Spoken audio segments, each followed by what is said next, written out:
কেনেকুৱা পৰিকল্পনা আছে সেইটো উত্তৰ দিয়া আগত আজি যি মানে অসম চৰকাৰে যে তালিকা আজি মানে আমাৰ হাতলৈ আহিছে ইয়াৰ কাৰণে মানে অসম চৰকাৰ অসমৰ সন্মানীয় মুখ্যমন্ত্ৰী সৰ্বানন্দ সোণোৱাল ডাঙৰীয়া আৰু নেডাৰ আহ্বায়ক ডক্টৰ হিমন্ত বিশ্ব শৰ্মা আৰু আমাৰ ৰাজ্যসভা সাংসদ বিশ্বজিৎ দৈমাৰী আৰু আমাৰ বিজেপি ৰাজ্যিক সভাপতি ৰঞ্জিত কুমাৰ দাস ডাঙৰীয়া তেখেতসকললৈ আমাৰ সংযুক্ত বড়ো গণমঞ্চ ইউনাইটেড বড়ো পিপলছ অৰ্গেনাইজেশ্যনৰ তৰফৰ পৰা আমি ধন্যবাদ জ্ঞাপন কৰিছোঁ। তাৰপিছত আমি যি নতুন এখন কাউন্সিল BTC বাহিৰত বড়োসকলৰ আমি পৰ্যায়ক্ৰমে জাষ্ট সেইটো মানে কিবাহে হৈছে এণ্টিম কাউন্সিল গঠন কৰা হ'ব আৰু গঠন হ'লেই আনুষ্ঠানিকতা আছে। ইয়াৰ পিছত আমাৰ মানে হাইকমাণ্ড আছে সিহঁতৰ লগত মত বিনিময় আমাৰ ৰাইজৰ লগত আমি আলাপ আলোচনা কৰি কি কৰিব পাৰে বেটাৰ কেনেকুৱা আমি ছাৰ্ভিচ দিব পাৰে সমাজৰ কাৰণে বড়ো সমাজৰ কাৰণে বা এজ এ হোল আমাৰ মানৱ সমাজৰ কাৰণে কিবা এটা ভাল কৰিব পাৰে নেকি এইবোৰ বস্তু মানে পিছৰ পৰ্যায়ে আমি থ্ৰ' ডিছকাশ্যন বেচল ডিছকাশ্যন আমি সেইটো কাম কৰি যাবলৈ আগবাঢ়ি যাম। সেইটো আমি ক'ব নোৱাৰিম আনুষ্ঠানিকভাৱে যদি মানে নেডাৰ আহ্বায়ক ডক্টৰ হিমন্ত বিশ্ব শৰ্মা আমাৰ ইয়াত আহি উপস্থিত হোৱা কথাটো এইটো ফাইনেল হ'ল সি আহি পাব। ইয়াৰ পিছত সেই মানে কি কাৰ্যসূচী বাবে কি মানে হাতত কিবা লৈ আহিছে নেকি আমি নাজানো এইটো আমাক কোৱা নাই। নিশ্চয় সেই কিবা এটা মানে ঘোষণা কৰিব পাৰে এইটো আমি ভাল খবৰ দিব বুলি আমাৰ আশা আছে।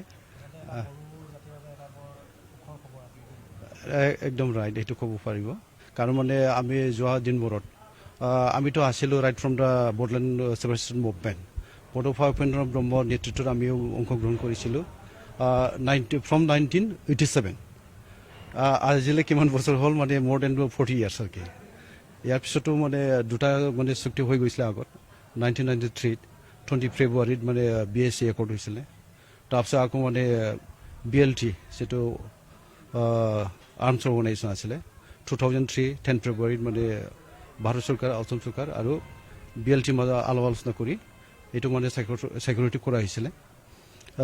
তাৰপিছতো আমি দেখিছিলোঁ যে ছেপাৰেট বড়োলেণ্ড মুভমেণ্ট যিটো আমি কৰিছিলোঁ এইটো পূৰ্ণাংগভাৱে আমি সেইটো এচিভ কৰিব পৰা নাছিলে। আজিৰ দিনত আমি ক'ব লাগিব যে ছেটেলাইট কনচেপ্ট যিটো অট'নমাছ কাউন্সিল দিয়া হৈছে সেইটোৱে মানে সন্তুষ্ট চদিয়া যিটো আমাৰ অৰিজিনেল ডিমাণ্ড আছিলে কি প্ৰপ'জ মানে ডিমাণ্ড আছিলে এইটো আজিৰ দিনত মানে বাস্তৱত দুৰ্ভাগ্য হৈছে বুলি ক'লেওতো বেছি কোৱা নহ'ব কাৰণ মানে satellite concept from the Dhubri to মানে তিনিচুকীয়া চদিয়া তালৈ আমাৰ মানে এৰিয়া আৰু কি এইকাৰণে আমি এতিয়া ক'ব পাৰি যে সন্তুষ্ট চদিয়া মানে ছেটেলাইট কনচেপ্টৰ দ্বাৰা এইটো খবৰ হৈছে আৰু কি।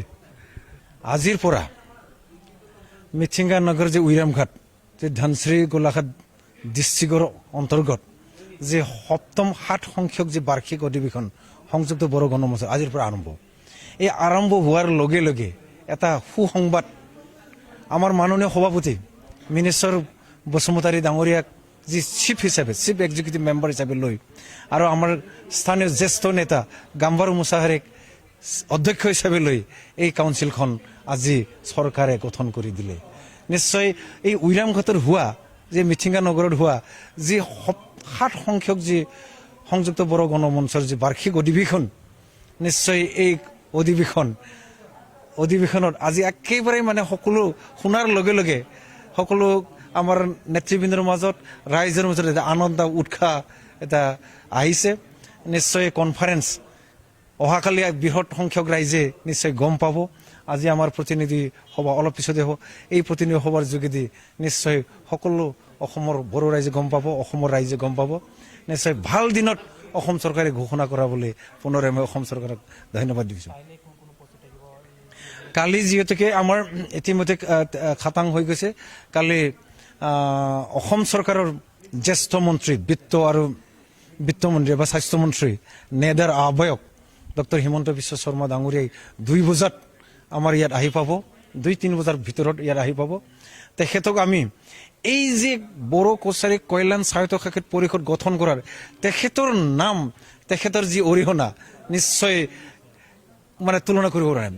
তেখেতৰ অৰিহণা ইয়াত সকলোতকৈ বেছি বুলি ক'ব লাগিব। সকলোকে বেছি বুলি ক'ব লাগিব, আমি মানে মানি ল'ব লাগিব। গতিকে তেখেতে কালি আহিব, তেখেতৰ মুখৰ পৰাই আমি যথেষ্ট কথা নিশ্চয় আমি গম পাম। আৰু এই বড়ো কছাৰী কল্যাণ সাহিত্য পৰিষদৰ ওপৰত আহি থকা দিনবোৰত কেনেকৈ হ'ব, কেনেকৈ মানে ইয়াৰ কাম কাজ চলি যাব, নিশ্চয় আকৌ আমি কিছু গম পাম।